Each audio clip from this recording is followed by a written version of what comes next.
喺政府總部外爭取普選嘅集會突然演變成衝擊政府總部嘅局面，罷課學生同市民衝入政總入邊嘅公民廣場，推倒鐵馬，揚言要重奪公民廣場。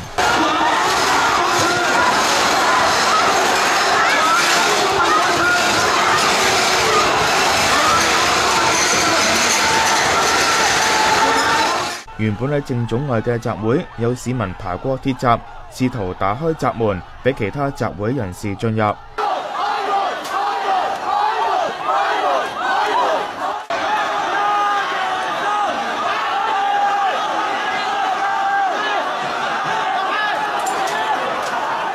閘門打開，喺外邊嘅市民隨即衝入去。警方多次舉起紅色標語，警告可能會使用武力，又向示威人士噴射胡椒噴霧。學民思潮召集人黃之鋒亦都有闖閘，但好快就被大批警員制服。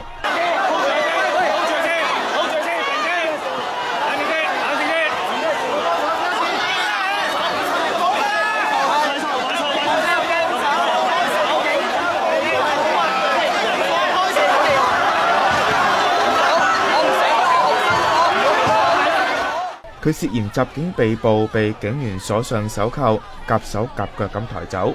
衝突現場有一個示威者懷疑心臟病發，救護員到場為佢戴上氧氣罩協助呼吸，並抬上擔架送院。有市民中咗胡椒噴霧，救護員即場提供協助，亦都有警員報稱不適受傷，救護員亦都將佢送院治理。成功闖入公民廣場嘅示威者，事後被警員用鐵馬重重包圍。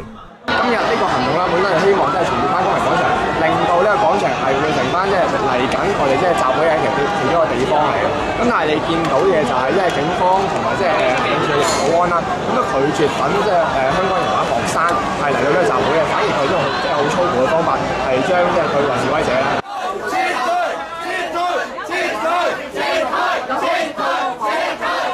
而喺金鐘海富中心行人天橋聲援示威者嘅市民被警員阻止，